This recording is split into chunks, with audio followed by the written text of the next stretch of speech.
Hello Chillancers! Welcome back to my channel. In today's video, I'm going to show you an ATS and HR-friendly resume that is designed specifically for bookkeepers with no experience. Also, I'm also going to be sharing the magic keywords that HR professionals are looking for when they are sourcing bookkeepers for accountants. So without further delay, let's get into it.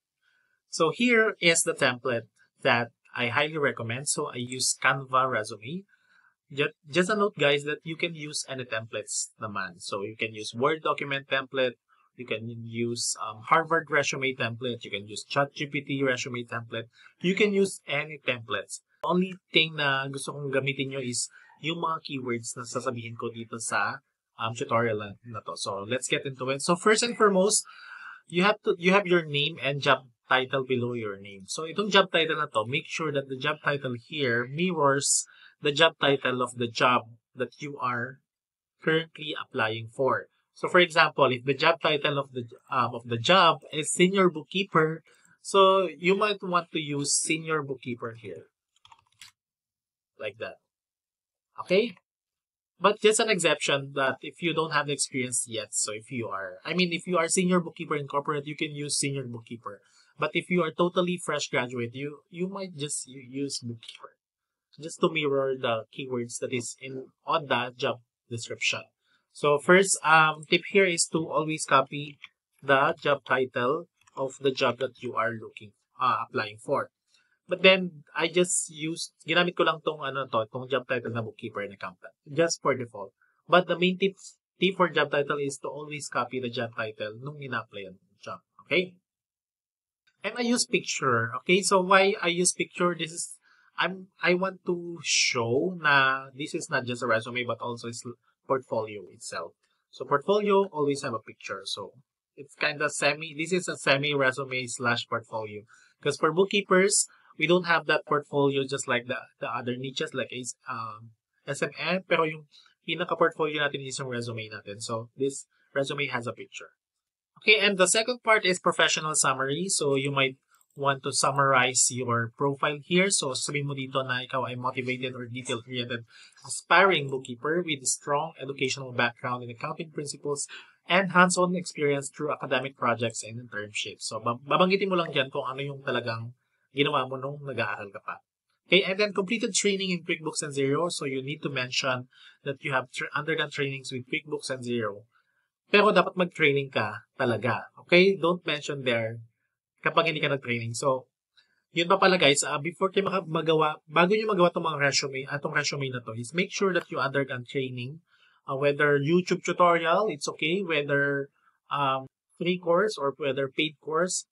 As long as yung mga nilagay ko dito is meron kang knowledge or meron kang, learning bago mo siya ilagay dito. Kasi the last thing that we will do is to fake a resume. So, we're not gonna fake a resume. So, we need to make sure that lahat ng details na nilagay natin dito is meron tayong knowledge or meron tayong experience. Kung walang experience, knowledge. Okay?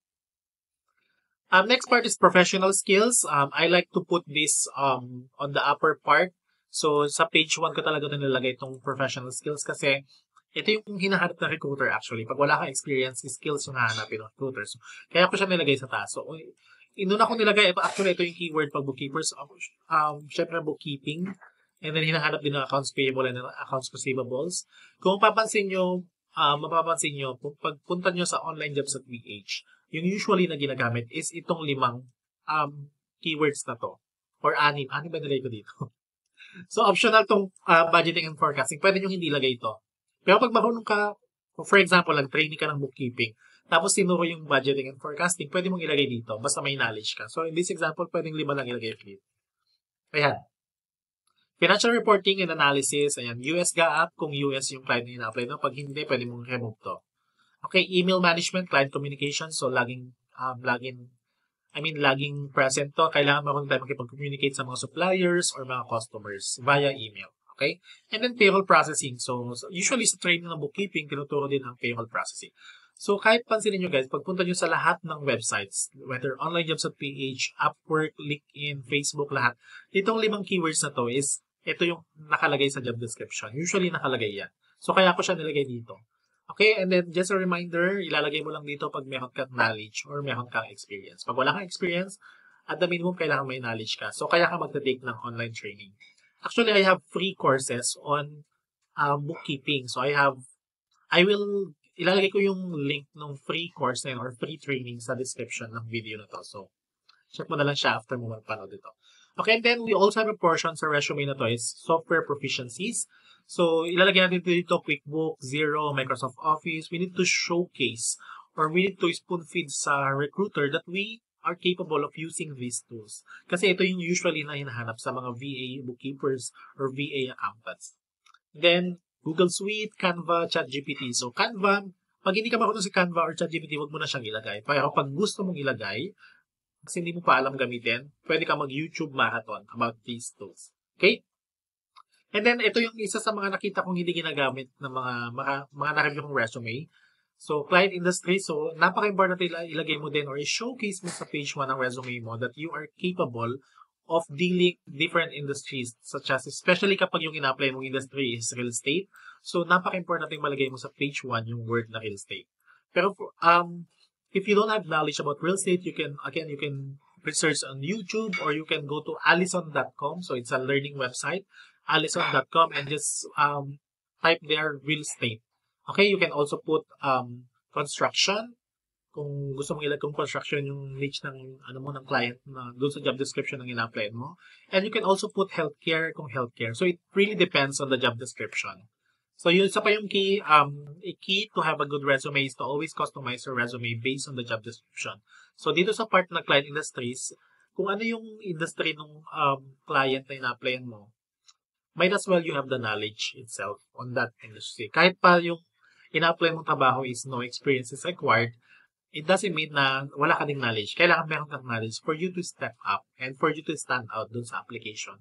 Kasi, assuming no experience is required yung nakalagay sa job posting, maganda na meron kang knowledge kasi yung mga makakalaban mo dyan, baka maging complacent sila na, no experience is required naman. So, okay lang na wala akong experience or knowledge. So, ikaw meron kang knowledge, kaya ka nag-step up sa game.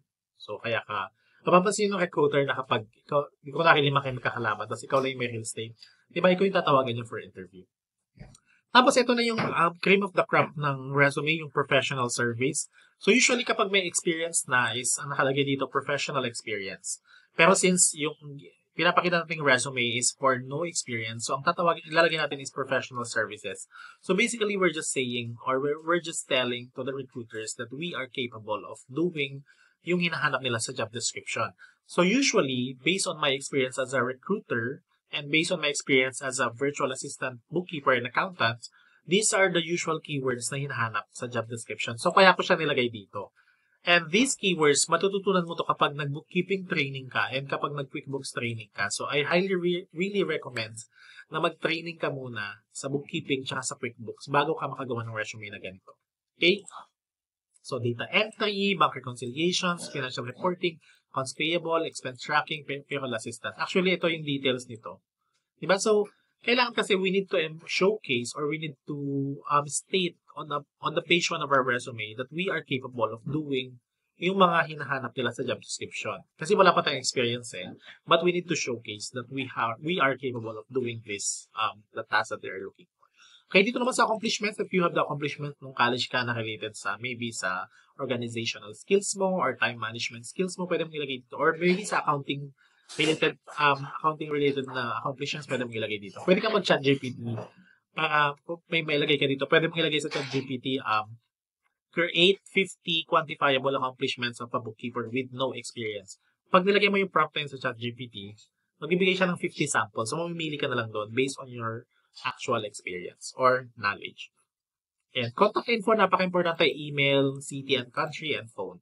So, I have a note here na continue work experience on page 2. So, kung hindi ka siya, kung meron kang actual experience from corporate job, bookkeeping, so pwede mo ilagay sa page 2. So, only add those relevant to the job description. So, kung laki, ang job mo dati is crew ka sa McDo or pwedeng sales lady ka sa mall, di ba? Hindi mo na siya ilalagay dito kasi hindi siya relevant. Okay, move education and reference to page 2. So, dito siya. Ito yung page 2. So, pwede mo ilagay mga trainings dito. Tapos, do not add your birth date kasi birth date is a highly confidential information. So, wag mo siya ilalagay. Do not add street address, only city and country. So, very important that we do not add the street address kasi diba, highly confidential din yun, baka may scam tayo. Okay?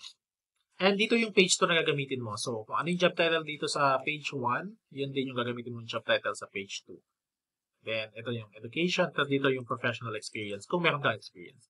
Okay lang din kung one page na yung resume mo, it's so okay. So, kahit page 2 pa yan or page 3, it's so okay. The most important is mailagay mo yung mga keywords na hinahanap ng recruiter sa page 1. Okay?